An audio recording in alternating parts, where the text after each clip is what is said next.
The purpose of this podcast is to educate and inform. It is no substitute for professional care by your doctor or your qualified healthcare professional. Never disregard or delay professional medical advice because of something you've heard on this podcast or in any linked material. Guests who speak on this podcast express their own opinions, experience, and conclusions. Dr. Shirley neither endorses nor opposes any particular opinion discussed on this podcast. The views expressed on this podcast have no relation to those of any academic, hospital, practice, institution, or other entity with which Dr. Shirley may be affiliated. Welcome to Forever Fab, the podcast on fashion, the art of living, and all things beauty. This podcast is curated by Dr. Shirley Baccari, MD, as the definitive source of holistic wellness through beauty.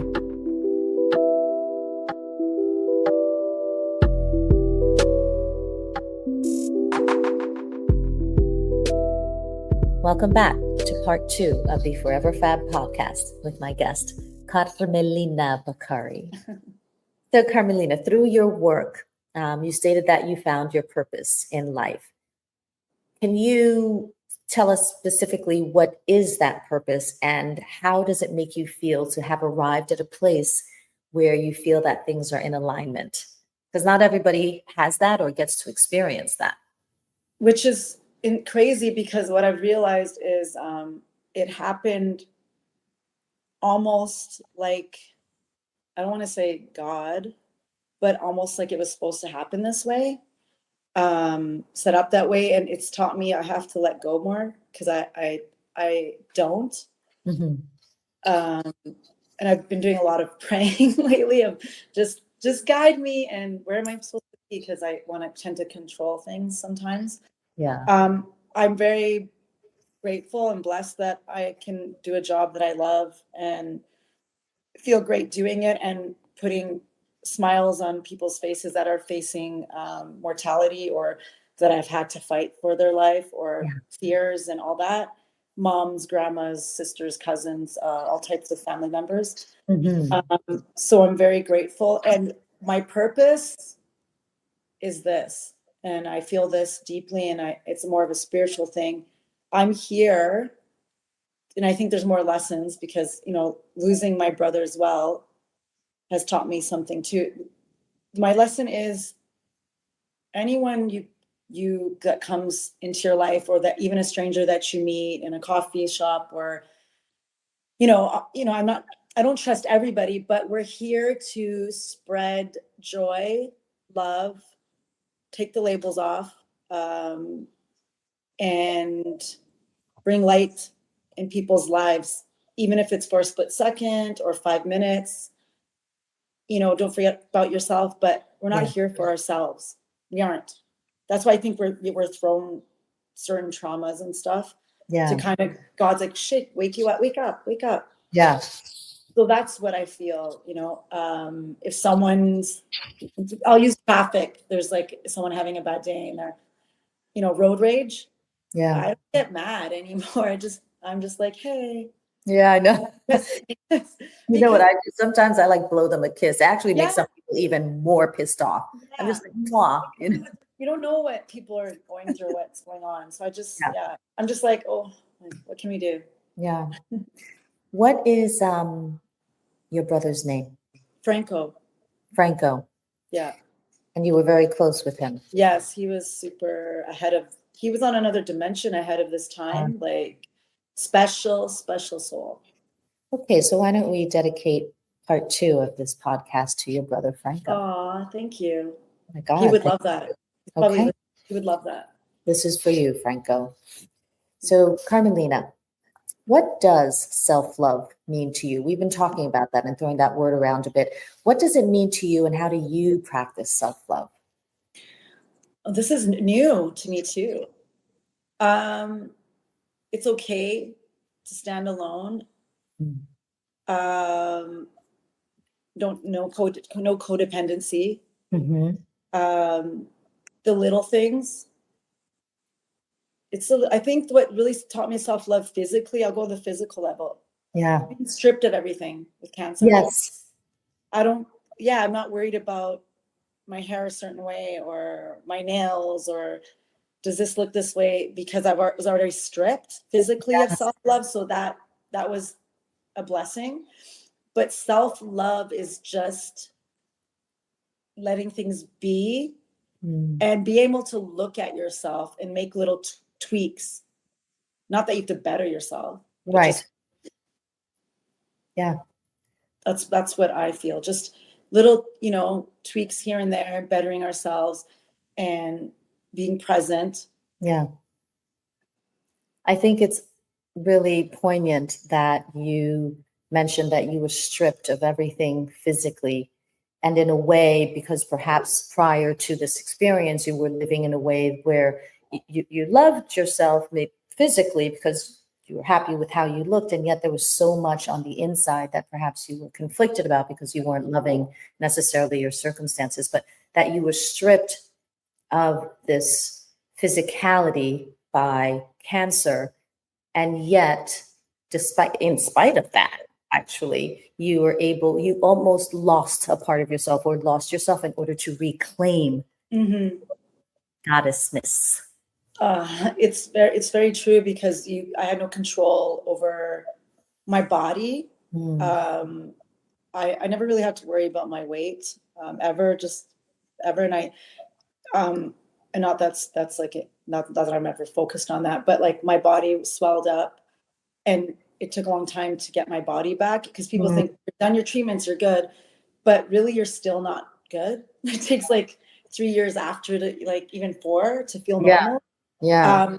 So they see your hair growing back and like, oh, she's good, but really, no, I'm messed up inside. Like I'm fucked.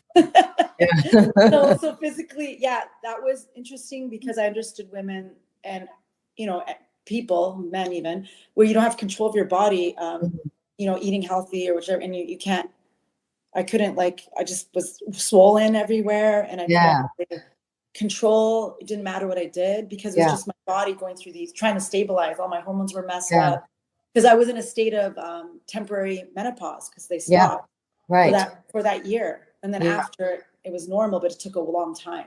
Right. So it's almost as if you didn't even recognize yourself. You didn't, like you were having an out-of-body experience. Yes. You're in your body, but it was like an out-of-body experience. Exactly.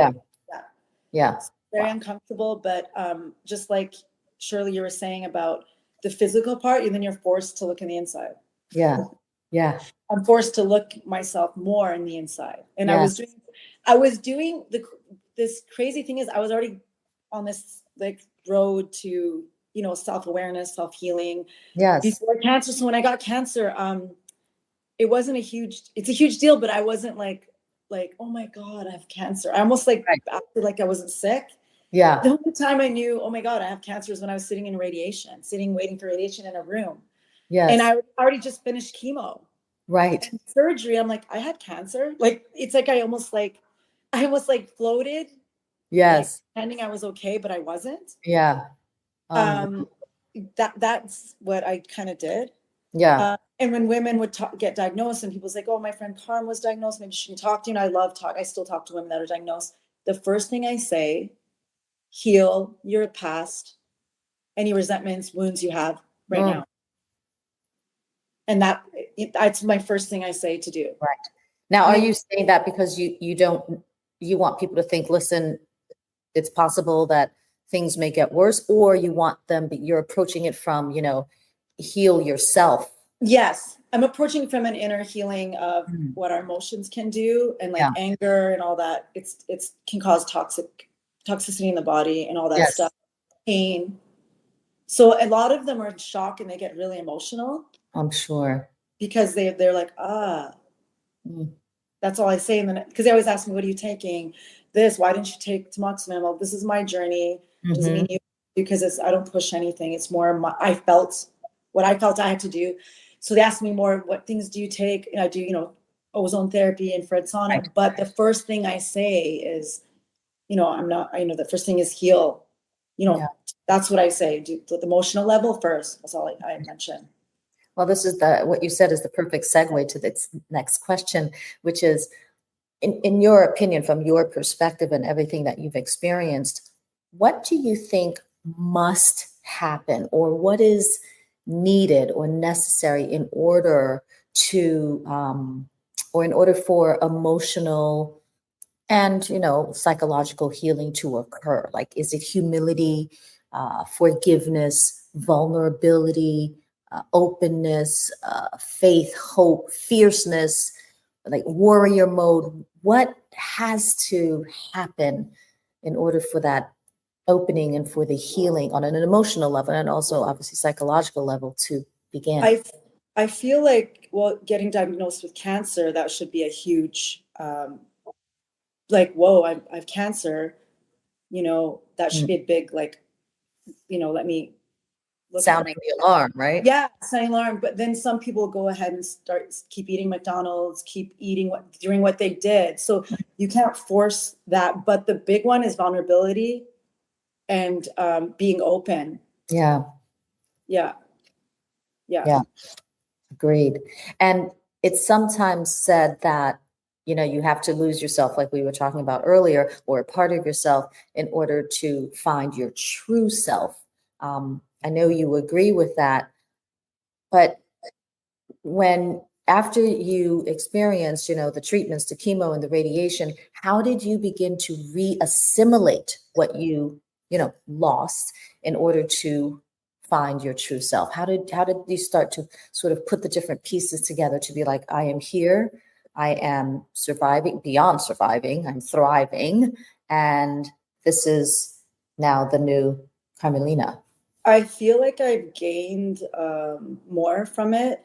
The only thing that sucks is that it has some side effects from chemo. Obviously, I have 3% oil glands left in my eyes from chemo. So that's, but I can see and I'm alive. My hair is not curly anymore. It's limp. My brows are tattooed on and there's a little bit of hair, but I had thick, beautiful brows, but those are minor. Yeah. I've gained more who I am. I know who I am. I'm more standing in me now than I was before. Yeah. Because of losing all that, I gained. Good for you. Yeah. I'm so proud of you. My God. One of the ways that I practice self-love, right, is through self-care. I believe that self-care is an act of self-love. Now, do you have a particular self-care or wellness routine or ritual? And if so, what is it? Yes, I do. So I feel like moving the body is very important. So I love good skin. So inner, outer beauty, I'll start with that first. Lots of water, no sugar, moving the body. That's hard for me, the no sugar. Yeah. No, the no sugar part. Moving the body, yoga, flowing. I love to do my facials. I'm obsessed with skincare, whether it's laser or whatever it is. Yes. I love my alternative medicine, like ozone, IVs, all that stuff. Yeah. Good food. Yes. But don't get me wrong, I'll have my burger and fries. Like I was on an extreme kick, but like I'll go extreme. But if I want that, I will. I have to live. But I do. Sugar is a no-no just because it feeds cancer and it ages us. So I don't want to. It does. Oh my God. So that's the thing. So I'll eat the ages, AGEs, age us, the advanced glycosylated, it's like, oh man. I know. But as soon as I took it out, I don't crave it. But you still have fruit. Do you still eat fruit? Yeah, natural sugar fruit, but not refined. Oh, not processed. Yeah, refined. Understood. That's 100%. what I try to. But dark chocolate, if I'm craving, do a little bit. Smart sweets, I'm obsessed with. They have, but I don't overdo it. I used to be a sugar freak back in the day. Yeah, me too. I gotta admit, every once in a while, a pumpkin muffin or a carrot ginger muffin. Yes. Yeah. I'm just saying. Yeah. A couple times a month. I try to live by the 80-20 rule. Like 80% I'm really good and 20% is like, it's like buck wild. Well, you're great. So you're doing something right. Thank you. The holistic perspective is definitely helpful. I agree with you. Yes. Yeah, you have great skin. Living. Yeah. Yeah. I don't want to be stuck in routine's good, but I also try to change up my routine. Okay. I gotcha. And now if you had to align yourself with one camp, just one, would it be fashion or beauty? Ooh, Beauty. beauty. Yeah, you didn't even hesitate. You were like, yeah, done. Beauty. So we're going to transition into a few lighter questions. If you had to leave the house with your absolute one and only go-to beauty or makeup item, only one, your absolute necessity, what would it be? I would say if it's daytime and it's really hot, Color Science Powder 50, Okay. the protection, and then maybe a lip gloss. Okay, I got you.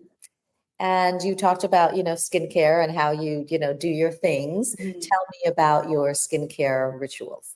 Well, vitamin C is a must. Yes, agreed. A must. So I love my vitamin C. I love. You use a serum, a cream, or? I use two. I do use Dr. Karami's vitamin C cruncher, and then I use another one, SkinCeuticals vitamin Yes, C. My the favorite. CE Ferulic? Oh yes. Yeah, that's a good one. That's my favorite. So Okay. kind of between those, and I love micro exfoliations, but they have to be sphere, Okay. not so it's not scratching at their skin. But I love a good cleanser, light cleanser, toner, and keep it simple. Yes, yes. Sunscreen. Yes. What's your take on facial oil? I love facial oil. Me too. I love it. I Okay. even sometimes I use a facial cleanser oil to take Yes. Oil's great for you. I don't want to lose my oil. I used to have really, really oily skin where I had to use the blotting papers all day. Yeah. But Yeah. that's what keeps you young. But I love the oil. I Oil's love great. the oils too. Yeah. I absolutely do. Yeah. Awesome. Okay. So what is an average day in the life of Carmelina Baccari? Describe. I'm very simple. I take it simple, but I'm very spontaneous too. Great. I wake up, I take my pre-probiotic, my greens. I drink this Revita. I don't drink Yes. this one. I'll do like an intermittent fasting, maybe 16 hours. Wow. Go to yoga, then I'll have my work schedule, whatever I scheduled it. Yes. Do that. Maybe meet my friend for a nice coffee, Maria, or a tea. And then just simple, and maybe it depends what's happening that night or day, that I'll do it. Or if I'm leaving, I can also leave on a limb too somewhere. Yeah. I'm very spontaneous. I'll switch things around. But yeah, I live a simple life, but I also know how to have fun. Good. like that to go I can for attest to. Yeah, I like to have a lot of walks with my dog. But my life's simple right now. I have to keep it simple. What kind of dog do you have? I have a Frenchie. Oh, cutie He's a patootie. little- yeah, And he's what's his name? Escobar. Escobar. He's a bad. Escobar. My nieces and nephews named him. Oh, that's great. Yes. Now, I know you have a special one in your life, and his name is Escobar. But you said that you gathered the courage to leave a relationship. How did it not serve you, or what did you realize about it that you thought this can no longer be? The beginning of self-love, more self-love. Not going to point the finger, not going to blame. Of course. Because I stayed and I have a responsibility in it for staying. And I still wish him the best and well. Just, I wasn't really seen. And, respect's number one. And, Of course. and, I had to make a little bit of a change in my life. See what happens. Of course. So now. So more self. What was that? More self-love. More self-love. On steroids. Yeah, that's right. Tilt stratosphere. To the moon, Carmelina, to the moon. To the moon. So I just have a couple more questions for you. And this one is, if you had just one wish for yourself that would be manifested within this year, what would it be? I always say this when I speak to God or the universe. Just health, continued health, infinity, and just abundance of blessings, and that my business flourishes. I'm launching a product mid-August with my business partner Casey. Skins Official's our company. So we're excited. So just that flourishes and that everything is going to be okay. Well, what is this product about? So Tell it's an me aftercare. and tell all the It's a listeners in protective. Australia. So it's a protective aftercare product that we designed with a scientist that's been Health Canada approved, has an MPN number, and we've been using it on cancer patients. Yes. With the areola tattooing, and it can be used. It's wound healing. Yes. Antimicrobial. Yes. Relieving, soothing, and it's amazing. Smells great. It feels good, and the healing is just amazing. So because we've been using it for 2 years, so I'm excited. So that's going to hit the market, and it's going to do amazing because I love it, and we love it, and everyone loves it. What's it called? But it's called Skin's Official Protective Aftercare. I love it. Yes. I love it, love it. So you must send me one so I can try it and I pimp it will out send for you you. Yeah, I will send you one. You can totally pimp it out. I actually missed it on my face sometimes too. Ooh, And a friend of mine of had acne, goodness. and she was using it, and it's gone. It helped her acne. It's really good. So even if I hurt myself, scrape myself, I use it on there. And I use it on my dog for his dermatitis. Wow. Yeah, I'll send you one once we launch. That would be awesome. Yes. Awesome. Okay, I can't wait. Congratulations. Yes, That's a great wish. Thank you. Yeah. So health, infinity, and just abundance, and that. Yeah. Wonderful. Okay. This is the last question, our signature question. And I'm going to write down everything you say. And the last question is called the Fab Five. And the question is, what are your top 5 tips for living a beautiful and fabulous life? Therapy, not forever. If you haven't, Yes. if you feel like you need to clear some things, that will kind of lighten us. Lots of water, Mm-hmm. traveling, loving you as you are, your body, mind, and soul, Okay. and being open to new experiences. Well done. That just all those just rolled off your tongue like you were Yeah. ready. Okay. Well, that begs the question. Your last one, you said being open to new experiences. What new experience do you want to be open to? I know I said it was the last question, but this is a sub question. Well, yeah, just open to new, not the familiarity my brokenness, new to my familiarity of my healing. Yes. Yes. Now, when you were studying yoga, did your instructors go through some of the Hindu deities? And I can't say the name properly, but I think this one's called, her name is Akila Desmo or something like the one who's never not broken. Yeah, we didn't do that through that, but it was in the book. It was in the book, right? She rides on this crocodile and she's like, "You might break me, bitches, but I'm still standing." Yeah. And my crocodiles go. Yeah. That's what we're doing. Oh my gosh. I just love that. I love her. Yeah. Exactly. Oh my God. And I love you. Thank you so much. Thank you. I love you.